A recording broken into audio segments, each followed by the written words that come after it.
What would you do if somebody told you there was a house in Florida for $19,000? Because that is the title on a video going round at the moment, with nearly 70,000 views on it. And inside, it goes further. It tells you homes in Bonifay sell for $20,000 to $55,000. Homes in Mayo, $20,000 to $50,000. Marianna, $40,000 to $80,000. I have spent the last 2 days checking every one of those towns against the actual county data, and I need to tell you plainly what I found, because the gap is not small, and it is not a rounding error. It is staggering. My name is Roy Baker, and I spend my working life inside Florida numbers, county by county, price by price. So let me say the finding first, and then show you the work. The cheapest county in the entire northern half of this state has a typical home value of $173,000. That is the floor, not the average, the floor. And it is roughly 9 times the number in that title. Before we go on, tell me in the comments where you are watching from tonight. Ohio, Michigan, Pennsylvania, New York, Georgia, or somewhere out on a porch in Suwannee County with the fan going. And if you have actually bought or sold a house in one of these towns, say so, because you know something the spreadsheets do not. But before I go any further, I want to be careful about something, because there are 2 ways to make this video, and one of them is worthless. I am not here to sneer at North Florida. Go and read the comments under that video, and you will find something the person who made it clearly did not expect. Underneath all the talk of empty towns and crumbling main streets, the single most liked responses are from people who live there and love it. One of them simply says, "I live in North Florida, and I love it." Another says it is like rural South Georgia, and that small and quiet is exactly the point. Another one, and this is my favorite, says, "Please do not move here, we like it the way it is." Those comments have more support than anything else on the video. So this is not a hit piece on a region. It is a correction of a number. Somebody told you these towns are worthless and priced at $19,000. And both halves of that are wrong. Here is the real data. Every figure I am about to read is a county typical home value from Zillow, dated June of this year, and I will put the same caveat on it that I always do. A county figure tells you the market you are shopping in. It is not the price of one specific house, but it is the honest measure of what a place costs, and it is exactly the measure that video should have used. Cheapest first, Calhoun County, which contains Blountstown, sits at $173,141. That is the lowest county in North Florida. It is the floor for the entire region. Jackson County, which contains Marianna, is $179,435. Remember, the video said Marianna homes run $40,000 to $80,000. The actual county typical value is more than double the top of that range. Holmes County, which contains Bonifay, is $187,855. The video said Bonifay runs $20,000 to $55,000. It is off by a factor of 3.5. Taylor County, Perry, $192,550. Gadsden County, Quincy, $200,267. Hamilton County, Jasper, $202,744. Madison County, $208,688. Now, are you noticing what I noticed about halfway down this list? Every single one of these is genuinely cheap by Florida standards. That is the strange thing about this whole business. The truth was already a remarkable story. A house for $180,000 in a state where the median is $432,000 is a real and useful piece of information, and somebody threw it away in order to say 19. They had a good story, and they inflated it into a false one. Dixie County, Cross City, $218,059. Putnam County, Palatka, $218,194. Washington County, Chipley, $220,897. Bradford County, Stark, $250,642. And here is the one that I think settles it. Lafayette County, which contains Mayo. The video told you homes in Mayo sell for $20,000 to $50,000. Lafayette County's typical home value is $257,163. That is more than 5 times the top of the range it gave you. Suwannee County, Live Oak, $270,734. Escambia County, which reaches up to Century, $280,427. And Franklin County, Apalachicola, $419,703, which is knocking on the door of the statewide median. So there it is, 16 counties, 16 towns, and not one of them is anywhere near $19,000. 16 counties, and the closest any of them gets to that title is Calhoun. Still more than 8 times too high. So how did a number that wrong travel to 70,000 people without anybody stopping it? Well, here is the uncomfortable part. Somebody did stop it. And do you know who worked this out before I did? The audience. Somebody wrote underneath that video that the price ranges are way off, and that for the towns where it claims 20 to 79,000, you will find plenty of listings at much higher prices.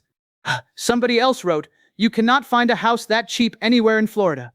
Somebody who lives in Columbia County and knows Apalachicola and Steinhatchee personally wrote, find me a $60,000 house in either. And one comment, with more support than almost anything else on the video, is just 3 words. AI slop. That is the part I want you to take away more than any individual number. The people watching already knew. They could not prove it with a dataset, but they knew because they live there. And that tells you something useful about how to watch any video about Florida property, mine included. The comment section under a video about a place is very often more accurate than the video, because the people who actually live there turn up in it.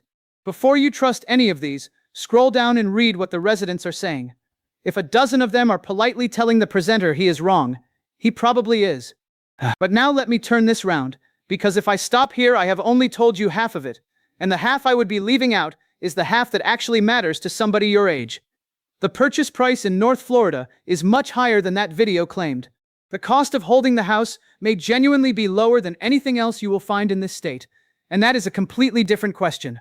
Here is where it comes from. Underneath that same video is a comment from a man who moved to North Walton County in 2001. He is not selling anything, he is just describing his life. He says jobs are scarce, and he is honest about that. But then he lists his actual annual costs. His property tax last year was $0. His electricity runs about $100. His water is about $20. He has no sewage bill at all. Even the garbage collection is covered by the county. And of course there is no state income tax in Florida. Now do not take a stranger's word for that, and do not take mine. But do you understand why it is even possible? Because the mechanism behind it is real. It is written into Florida law, and most of the people entitled to it never claim it. Florida gives you a standard homestead exemption on your primary residence.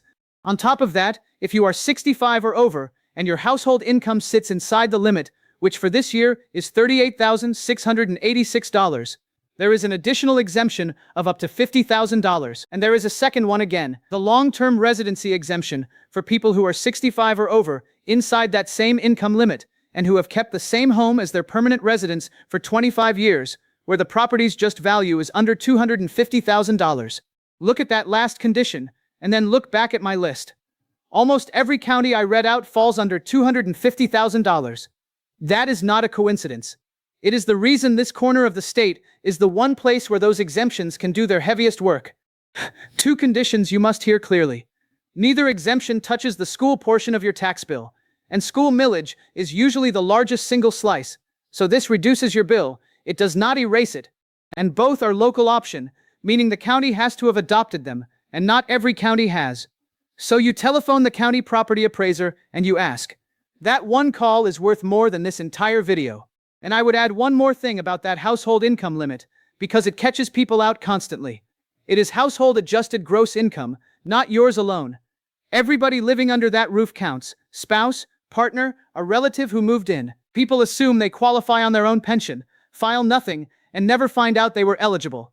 Others assume they are over the line when they are not. It takes one phone call to know which of those you are, and the difference over a retirement runs to thousands. So the honest headline is this. You will not buy a house up there for $19,000. You may well buy one for $180,000 and then hold it for less per year than almost anywhere else in Florida.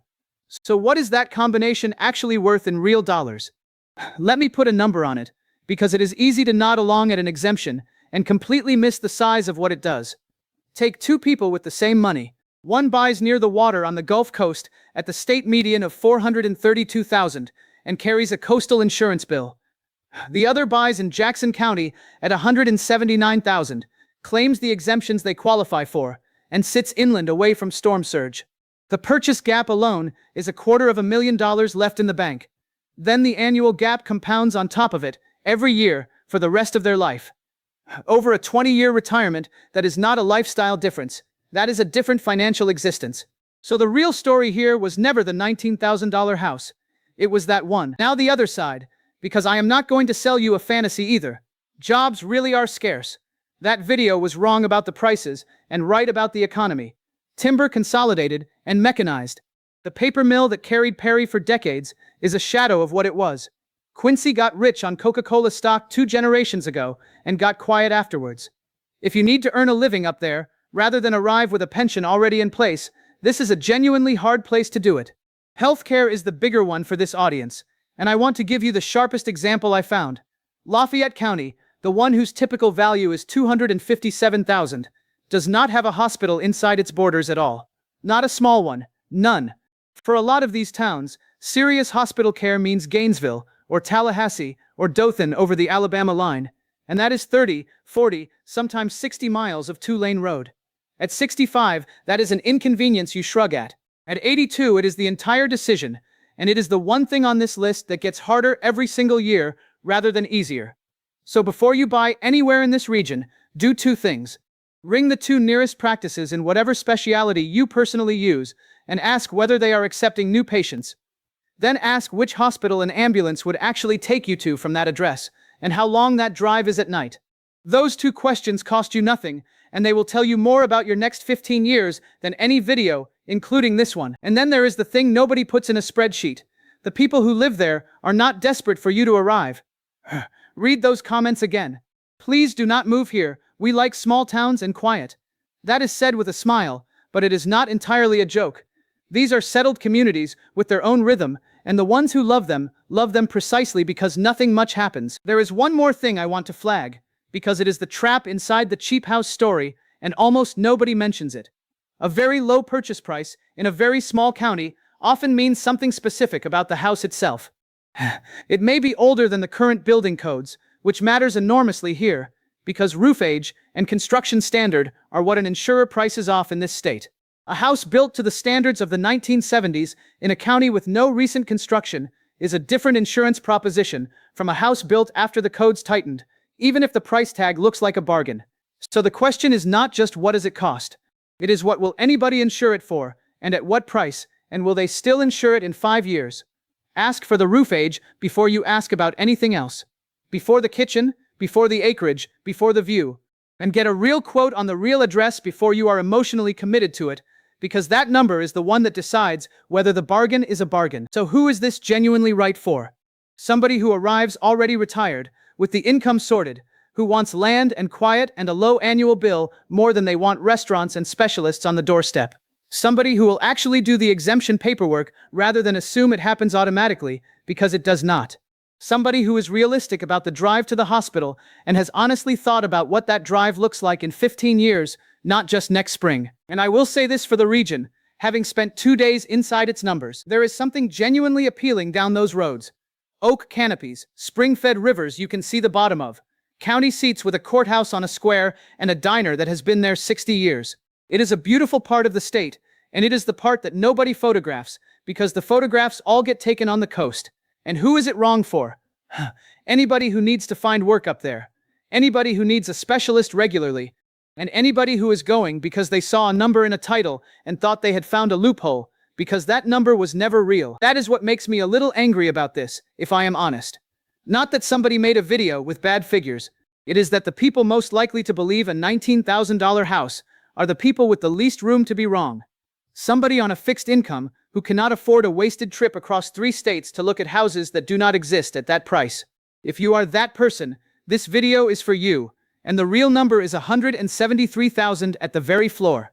If you want the wider version of this, I keep a list of 40 Florida towns, 20 I would buy into, and 20 I would walk straight past, with the real carrying costs beside each one. It is called the Florida Buy and Avoid list, and the link sits in the description. Now I want to hear from you, and especially from one group. If you live in North Florida, tell me what these towns are actually like, because I have the data, and you have the daily experience, and yours is the more useful of the two. And if you nearly moved somewhere on the strength of a price you saw in a video, tell me that too, because somebody reading these comments tonight is about to make exactly that mistake, and your story might stop them. Subscribe if you want the rest of these, because I go through this state town by town every week, and I would rather you found the real number before you signed than afterwards. I am Roy Baker. Next time I am looking at the Florida towns where the insurance bill is genuinely lower than the rest of the state, and why the map of that is not the map anybody expects.